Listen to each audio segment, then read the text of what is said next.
អត់ត្រង់ឲ្យបានណាហ្វីយ៉ាត្រូវត្រង់ដើម្បីកូនរបស់យើងថេយ៉ុងពោលយ៉ាងពិរោះទៅកាន់ហ្វីយ៉ាទន្ទឹមនឹងម្រាមដៃមាំបានចាប់ក្រសោបដៃតូចចាប់ណែនជាការផ្ដល់កម្លាំងចិត្តឲ្យអ្នកម្ខាងទៀតស្របពេលដែលនាងតូចក៏បានចាប់ដៃគេវិញយ៉ាងណែនដូចគ្នាប្រុងប្រៀបក្នុងការបង្កើតកូនចេញមកនៅនីតិបន្ទាប់អូយឈឺណាស់ប្រុងប្រៀបណាស់អ្នកម៉ាក់អ្នកជាពេទ្យស្រដៃឡើងជាការបញ្ជាក់ធ្វើឲ្យបានណាហ្វីយ៉ាជប់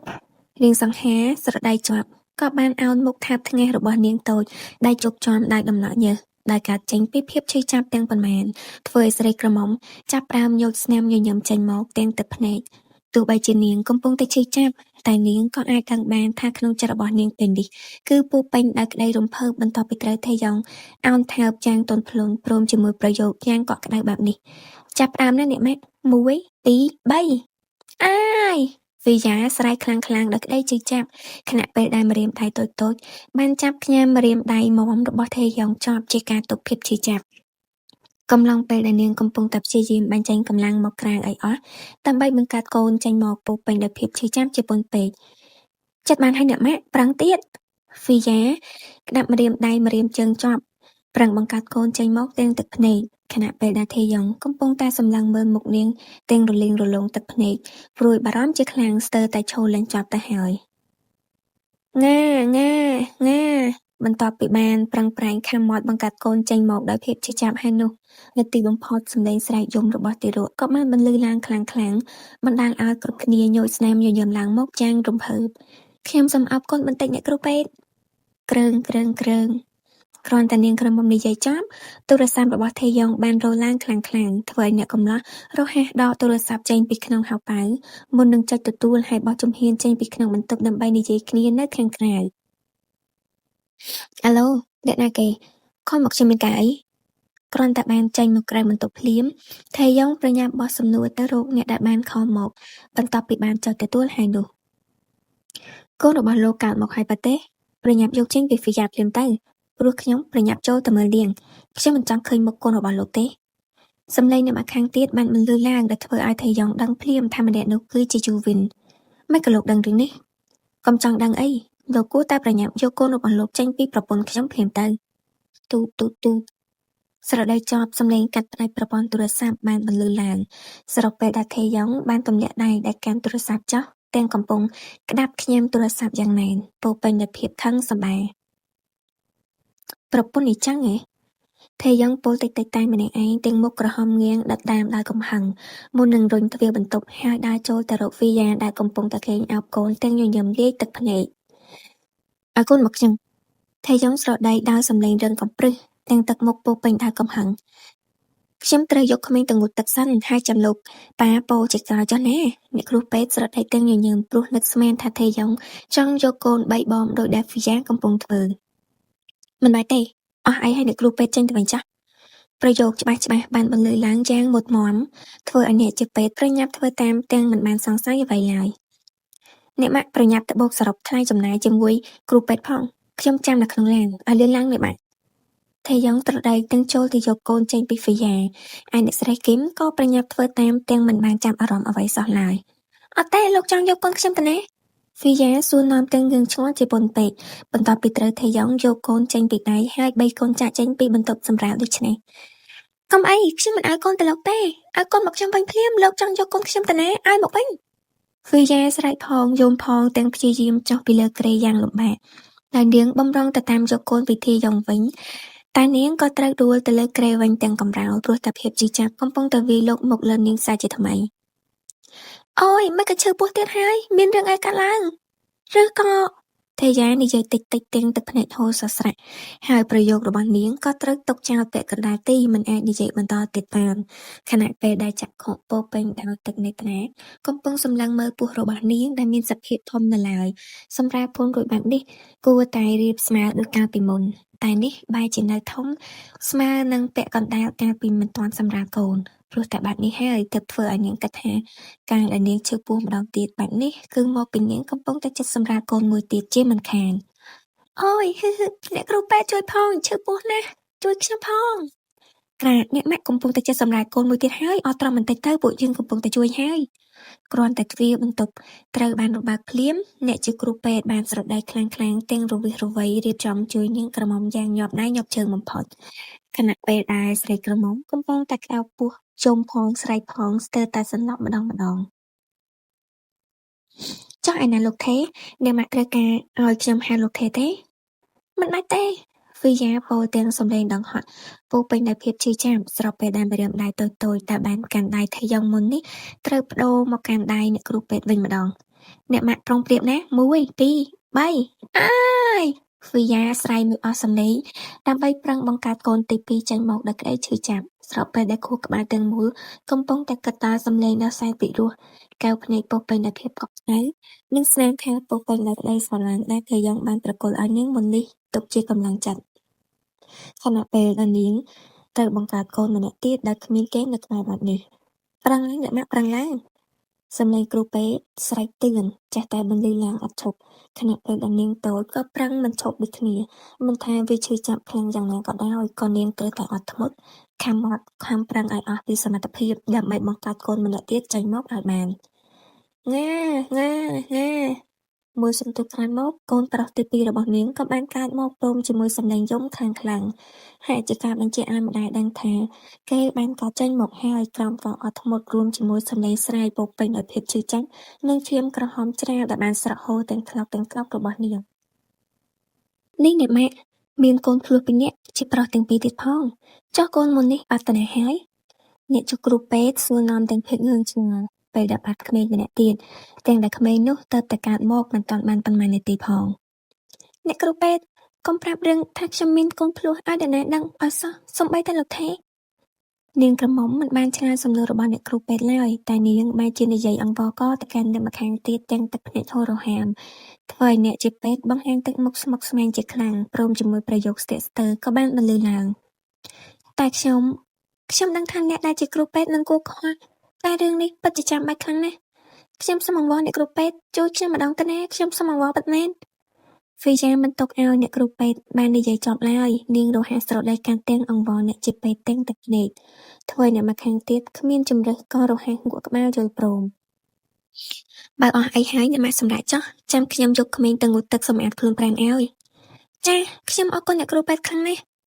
ស្រដីរួចនាងតូចក៏បានប្រះកាយសំងំសម្រាប់យកកម្លាំងទាំងទឹកភ្នែកព្រោះឈឺចាប់រឿងដែលថេយ៉ុងយកកូនចេញពីនាងទាំងដែលនាងទៅតែសម្រាប់រួចភ្លាមគេពិតជាចិត្តអាក្រក់ចំពោះនាងនិងកូនខ្លាំងណាស់ក៏មិនដឹងឡើយថាចិត្តគេធ្វើពីអីមិនក៏ហ៊ានធ្វើរឿងបែបនេះនេះបើគេដឹងថានាងមានកូនភ្លោះគេច្បាស់ជីមកដណ្ដើមកូនម្នាក់ទៀតចេញពីនាងជាមិនខានទេសំណាងហើយដែលនាងមិនបានមកមន្ទីរពេទ្យពីនៅតែពោះទៅគេមិនដឹងថានាងមានកូនភ្លោះបើមិនអីចឹងទេនាងច្បាស់ជាគ្មានសល់កូននៅជាមួយឡើយក្រាសំឡេងបើកទ្វារបានបន្លឺឡើងធ្វើឲ្យនាងក្រមុំដែលកំពុងដេកគិតទាំងទឹកភ្នែកកើតអារម្មណ៍ភ័យខ្លាចភ្លាមព្រោះនឹកស្មានថាជាថេយ៉ុងទើបនាងរហ័សបែរមុខទៅរកប្រភពសំឡេងមិនក៏ធ្វើមុខភ័យខ្លាចបែបនេះហ្វីយ៉ាជូវិនបោះសំណួរទាំងកំពុងទាញទ្វារបាត់វិញហើយអើមកចិត្តនាងទៅគ្មានអីទេចាំមិនក៏លោកដឹងថាខ្ញុំនៅទីនេះនាងក្រមុំរហ័សតបទាំងមានអារម្មណ៍ថាធូរទ្រង់ខ្លាំងណាស់ដែលម្នាក់នេះមិនមែនជាថេយ៉ុងខ្ញុំដឹងថានាងចិត្តសម្រាប់កូនហើយទើបខ្ញុំលួចមើលនាងនៅមុខវិឡាគិមរហូតហើយថ្ងៃនេះក៏បានសម្រាប់កូនពិតមែននិយាយអញ្ចឹងស្វាមីនិងម្ដាយក្មេករបស់នាងទៅណាអស់ហើយជូវិនរៀបរាប់ទាំងមិនភ្លេចសួរនាំហ្វីយ៉ាដោយទឹកមុខមិនដឹងរឿងទាំងដែលការពិតគឺគេនឹងហើយជាដើមហេតុនៃរឿងគ្រប់យ៉ាងពួកគាត់ចេញទៅរៀបចំអីវ៉ាន់ឲ្យខ្ញុំនៅឯផ្ទះបើអស់អីហើយលោកទៅវិញទៅបាទបានដឹងថានាងមានសុវត្ថិភាពបែបនេះខ្ញុំក៏សប្បាយចិត្តហើយអីចឹងនាងសម្រាប់ចុះហើយនេះបបរនឹងផ្លែឈើបើឃ្លាននាងញ៉ាំចុះខ្ញុំមិនរំខាននាងទេជូវិនស្រដីទាំងញញឹមចង់មាត់ចំពោះចម្លើយមិនប៉ិតតែហ្វីយ៉ាស្រដីមុននេះតែមិនអីទេយ៉ាងណាគេក៏ដឹងរឿងរ៉ាវច្បាស់ទៅហើយថាវាយ៉ាងម៉េចដូច្នេះទោះចម្លើយនាងបែបណាក៏គេមិនខ្វល់ដែរព្រោះរឿងដែលហ្វីយ៉ាមានកូនភ្លោះហើយព្យាយាមលាក់បាំងនឹងថេយ៉ុងគេក៏បានដឹងដូច្នេះពេលនេះគេកំពុងតែមានប្រៀបលើគ្រប់គ្នាគេកំពុងតែកាន់សន្លឹកបៀធំដូច្នេះបើគេបញ្ចេញពេលណាគេច្បាស់ជាឈ្នះតែគេមិនតាន់បញ្ចេញទៅពេលនេះទេចាំបន្តិចទៀតចាំបញ្ចេញក៏មិនហួសពេលដែរព្រឹកថ្ងៃថ្មីព្រលឹមឡើងមិនទាន់ជូវិនប្រញាប់ប្រញាល់បើកឡានទៅមន្ទីរពេទ្យដើម្បីមើលថែហ្វីយ៉ាដែលកំពុងសរសៃខ្ចីតែម្នាក់ឯង គេដឹងច្បាស់ណាស់ថាថៃយ៉ងគ្មានថ្ងៃទៅមើលថែនាងឡើយចំណែកម៉ាក់របស់នាងក៏នៅក្នុងផ្ទះរបស់គេមិនអាចចេញទៅណាបានដូច្នេះនាងនៅតែម្នាក់ឯងប៉ុណ្ណោះនេះជាពេលវេលាដ៏ល្អបំផុតដើម្បីឲ្យគេបានយកចិត្តទុកដាក់លើនាងធ្វើខ្លួនជាមនុស្សល្អដើម្បីទាក់ចិត្តឲ្យនាងលងជឿធ្លាក់ចូលក្នុងអន្លង់ល្បិចកលរបស់គេអ្នកកំឡោះបើកឡានបណ្ដាគិតបណ្ដាទាំងញញឹមចុងមាត់មិនរសាយរហូតដល់គោលដៅទើបគេប្រញាប់ចតឡានហើយបោះជំហានទៅរកបន្ទប់ដែលហ្វីយ៉ាកំពុងសម្រាកទាំងទឹកមុខស្រទន់ស័ក្តិសមជាទេវបុត្រកំពុងបង្ហាញឡើងនៅលើផ្ទៃមុខសង្ហារបស់គេអ្នកគ្រូពេទ្យហ្វីយ៉ាណាគ្រាន់តែកាយមាន់បានប្រកាសខ្លួននៅក្នុងបន្ទប់ដែលហ្វីយ៉ាបានសម្រាលកូនភ្លាមគេក៏ប្រញាប់បោះសំណួរទៅកាន់អ្នកជាពេទ្យទាំងទឹកមុខងឿងឆ្ងល់ជាពន់ពេកព្រោះមិនឃើញមានអ្នកណានៅក្នុងបន្ទប់នេះអូអ្នកនាងហ្វីយ៉ាបាននាំកូនប្រុសទៅផ្ទះបានហើយគេទៅតែសម្រាលកូនរួចហេតុអីបានជាខាងមន្ទីរពេទ្យព្រមឲ្យគេត្រឡប់ទៅវិញបែបនេះខាងមន្ទីរពេទ្យមិនព្រមទេតែអ្នកនាងហ្វីយ៉ានៅតែទទូចសុំទៅធ្វើរឹកពីប្រញាប់ប្រញាល់ភ័យយ៉ាងម៉េចមិនដឹងទើបខាងមន្ទីរពេទ្យយល់ព្រមតែម្ដងទៅបាទអរគុណហើយជូវិនពោលទាំងញញឹមទៅកាន់អ្នកគ្រូពេទ្យមុននឹងបោះជំហានត្រឡប់ទៅវិញទាំងទឹកមុខពោពេញដោយល្បិចតាមពិតទៅគ្រាន់តែបានស្ដាប់ចម្លើយរបស់គ្រូពេទ្យមុននេះគេក៏បានដឹងបាត់ទៅហើយថាហ្វីយ៉ាប្រញាប់ចាក់ចេញព្រោះតែនាងខ្លាចថាថេយ៉ងមករកនាងនៅមន្ទីរពេទ្យនោះគេច្បាស់ជាដឹងហើយថាកូននាងគឺជាកូនភ្លោះដូច្នេះវិធីដែលល្អបំផុតគឺប្រញាប់ចាក់ចេញពីមន្ទីរពេទ្យឲ្យបានលឿនបែបនេះ2 ម៉ោងក្រោយមកក្រាបសំឡេងទ្វារបានបើកបន្លឺឡើងស្របពេលដែលជំហានជើងវែងៗបានបោះយឺតៗទៅជិតកាយតូចដែលកំពុងតែកេងលក់ទាំងអោបកូនប្រុសជាប់ទ្រូងនាទីនោះស្នាមញញឹមចុងមាត់បានញូតឡើងនៅលើផ្ទៃមុខដ៏សែនសង្ហាស្របពេលដែលចក្ខុទាំងគូកំពុងសម្លឹងមើលទារកដែលមានមុខមាត់ដូចឪពុករបស់គេស្ទើរតែទាំងស្រុងទៅហើយនេះបញ្ជាក់ច្បាស់ណាស់ថាក្មេងម្នាក់ទៀតក៏មានមុខមាត់ដូចជាឪពុករបស់គេដែរលោកចំក្នុងផ្ទះខ្ញុំបានយ៉ាងម៉េចព្រោះតែជូវិនបានដាក់បង្គោលនៅលើពុកក្បែរកាយតូចធ្វើឲ្យម្ចាស់កាយភ្ញាក់ភ្លាមក៏ប្រញាប់បោះសំណួរទាំងភាពភ័យខ្លាចព្រោះគេបានឃើញកូនរបស់នាងបែបនេះអាចកំបាំងកាន់តែពិបាកក្នុងការលាក់បាំងទៅទៀតព្រោះមានអ្នកដឹងច្រើនបែបនេះខ្ញុំសុំសោពីម៉ែរបស់នាងហើយក៏ចាក់ចូលមកព្រោះខ្ញុំបានទៅរកនាងនៅមន្ទីរពេទ្យតែមិនឃើញទើបប្រកាសចិត្តថានាងមកទីនេះជូវិនស្រដីហូរហែប្រាប់ពីហេតុផលគ្រប់យ៉ាងព្រោះគេដឹងច្បាស់ថានាងប្រកាសជាសួរនាំពីរឿងនេះទាំងអស់ទើបគេប្រញាប់ឆ្លើយឲ្យបានមុនតែម្ដងទៅលោកដឹងខ្ញុំសើបដឹងគ្រប់យ៉ាងថាថេយ៉ងយកកូនចេញពីនាងក្រោយមកនាងក៏កាត់បានកូនមួយទៀតហើយនាងក៏លាក់បាំងមិនឲ្យថេយ៉ងដឹងពីរឿងនេះដំបូងឡើយហ្វីយ៉ាប្រុងសួរនាំថាគេមានដឹងរឿងអីពាក់ព័ន្ធនឹងកូនរបស់នាងដែរទេតែជូវិនក៏ដឹងមុនទើបប្រញាប់ឆ្លើយកាប់ទាំងទឹកមុខធម្មតាហាក់គ្មានកិច្ចគាល់ឬភាពត្រេកអរអ្វីឡើយលោកនឹងមិនប្រាប់រឿងនេះឲ្យគាត់បានដឹងទេពិតទេហ្វីយ៉ាបោះសំណួរខ្សែទាំងទឹកភ្នែកនាងពិតជាភ័យខ្លាចខ្លាំងណាស់ខ្លាចថាជូវិនយករឿងនេះទៅប្រាប់ថេយ៉ងតែមិនយូរប៉ុន្មានភាពភ័យខ្លាចរបស់នាងក៏ត្រូវរសាយបាត់អស់ជំនួសមកវិញនូវភាពងឿងឆ្ងល់ជាពងពេកចំពោះប្រយោគដែលជូវិនកំពុងនិយាយចេញមកទាំងប៉ុន្មាននេះខ្ញុំគ្មានថ្ងៃប្រាប់គេជាដាច់ខាតតែនាងត្រូវធ្វើតាមលក្ខខណ្ឌរបស់ខ្ញុំលក្ខខណ្ឌអីរៀបការជាមួយខ្ញុំលោកនិយាយអីហ្វីយ៉ាបោះសំណួរទាំងរតារតប់បង្ហាញពីភាពភ្ញាក់ផ្អើលជាពន់ពេកខ្ញុំត្រូវការនាងរៀបការជាមួយខ្ញុំអ្នកកំឡោះនិយាយបញ្ជាក់យ៉ាងម៉ឺងម៉ាត់ខ្ញុំរៀបការជាមួយលោកមិនបានទេហេតុអីព្រោះនាងស្រឡាញ់ថេយ៉ងមែនទេគេធ្វើដាក់នាងដល់ថ្នាក់នេះហើយនាងនៅល្ងងស្រឡាញ់គេដល់ណាទៀតខ្ញុំសន្យាណាហ្វីយ៉ា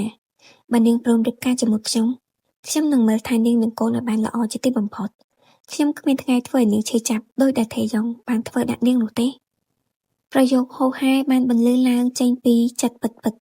គេព្យាយាមនិយាយគ្រប់យ៉ាងឲ្យនាងយល់ព្រមតែមើលតែនាងហាក់ដូចជាស្ដាប់មិនចូលសោះនាងនៅតែបង្ហាញទឹកមុខប្រឆាំងជំទាស់គ្មានប្រែព្រមជាមួយប្រយោគថ្មីមួយក៏បានបន្លឺឡើងខ្ញុំជាស្រីមេម៉ាយថែមទាំងមានកូនទៀតលោកមិនគួររៀបការជាមួយខ្ញុំទេនាងក្រមុំព្យាយាមនិយាយពន្យល់ទៅកាន់គេទាំងភាពហួសចិត្តនេះគេគិតអីមិនក៏ចង់រៀបការប្រើជីវិតគូជាមួយស្រីមេម៉ាយមានកូនចាប់ខ្លួនបែបនេះ ព្រោះខ្ញុំស្រឡាញ់នាងខ្ញុំមិនខ្វល់ទេថានាងជាស្រីមេម៉ាយមានកូនប៉ុន្មាននាក់សំខាន់ខ្ញុំស្រឡាញ់ខ្ញុំចង់រស់នៅជាមួយនាងអស់មួយជីវិតនាងស្ដាប់បានទេជូវិនគំហុកខ្លាំងៗតាមអារម្មណ៍ដែលកំពុងតែមួម៉ៅព្រោះគេព្យាយាមប្រាប់នាងហើយថាគេស្រឡាញ់តែនាងហាក់ដូចជាមិនយល់ពីក្តីស្រឡាញ់ដែលគេមានចំពោះនាងសោះតែខ្ញុំពិតជាមិនអាចរៀបការជាមួយលោកបានទេទោះបីជាខ្ញុំយករឿងដែលនាងមានកូនភ្លោះទៅប្រាប់ថេយ៉ុងក៏នាងនៅតែមិនព្រមរៀបការជាមួយខ្ញុំដែរប៉ុន្តែជូវិនស្រដីថ្នមៗក្បែរត្រចៀកនាងក្រមុំដែលជាប្រយោគបង្គាប់នូវការគំរាមកំហែងធ្វើឲ្យស្រីក្រមុំរហ័សសម្លឹងមុខគេទាំងភ័យញ័រមិនក៏លោកធ្វើដាក់ខ្ញុំបែបនេះព្រោះខ្ញុំស្រឡាញ់នាងស្ដាប់បានទេខ្ញុំស្រឡាញ់នាងខ្ញុំត្រូវការនាងនៅក្បែរអស់មួយជីវិតតែបើនាងឲ្យខ្ញុំមិនបានមិនអីទេអាបកំបាំងរបស់នាងនឹងត្រូវរៀបលាតត្រដាងដោយសារខ្ញុំជូវិនឆ្លៃខ្លាំងៗណាស់វិយាមុននឹងលូកដៃហូតទូរស័ព្ទចេញពីក្នុងហោប៉ៅខោកុំអីអត់ទេណាកុំធ្វើបែបនេះអីខ្ញុំព្រមហើយស្រីក្រមុំប្រញាប់ឆ្លើយយល់ព្រមទាំងទឹកភ្នែកហូររហាមនាងពិតជាមិនចង់ជ្រាបការជាមួយគេអីបន្តិចទេនាងមិនបានស្រឡាញ់គេសោះឡើយហើយក៏គ្មានថ្ងៃស្រឡាញ់គេដែរតែហេតុអីបានជាគេបង្ខិតបង្ខំឲ្យនាងតច្រកបែបនេះមែនទេជាក្តីស្រឡាញ់ដែលគេមានចំពោះនាងល្អណាស់ហ្វីយ៉ាជុបមិននិយាយតែមាត់ជូវិនបានឆ្មក់ថើបថ្ពាល់នាងក្រមុំមួយខ្សើទាំងគ្មានការអនុញ្ញាតធ្វើឲ្យម្ចាស់កាយតូចក្តៅឆេវនៅពេលដែលគេធ្វើអីដោយចិត្តឯងបែបនេះនៅមិនទាន់រៀបការទេចង់បើរៀបការហើយនោះគេលូកលាន់នាងប៉ុណ្ណាទៅចាំបងនាំអ្នកម៉ាក់ឲ្យមកនៅជាមួយអូនវិញអូននៅម្នាក់ឯងសិនចុះណាសពនាមរបស់គេត្រូវបានផ្លាស់ប្ដូរមួយរំពេចទាំងនាងក្រមុំនៅតែបន្តនិយាយគំរោះគំរើជាមួយគេដូចដើមកុំភ្លេចសន្យារបស់លោកអីសោះវាយ៉ាស្រដីទៅកាន់ជូវិនដែលកំពុងតែបោះជំហានចាក់ចែងធ្វើឲ្យរឿងសង្ហាងាកមុខសម្លឹងមើលនាងព្រមទាំងបញ្ឈប់ដំណើរស្ងៀមត្រឹងមុននឹងបន្លឺប្រយោគឡើងមកទុកចិត្តចុះខ្ញុំមិនធ្វើឲ្យនាងខកបំណងទេចាប់សម្ដីជូវិនក៏បានបោះជំហានបន្តចាក់ចែងពីបន្ទប់នាងក្រមុំទាំងស្នាមញញឹមចាប់មាត់គេមិននឹកស្មានទេថាមានថ្ងៃនេះថ្ងៃដែលហ្វីយ៉ាព្រមរៀបការជាមួយគេថ្ងៃដែលគេបានថើបថ្ពាល់ក្រអូបទន់របស់នាងពិតជាធ្វើឲ្យគេរំភើបខ្លាំងណាស់ទាំងនេះក៏ព្រោះតែភាពខិតខំប្រឹងប្រែងរបស់គេមិនងាយទេក្នុងការដណ្ដើមហ្វីយ៉ាចេញពីធាយ៉ុងបែបនេះតែទោះជាលំបាកយ៉ាងណាគេក៏នៅតែព្យាយាមធ្វើវាឲ្យតតែបាន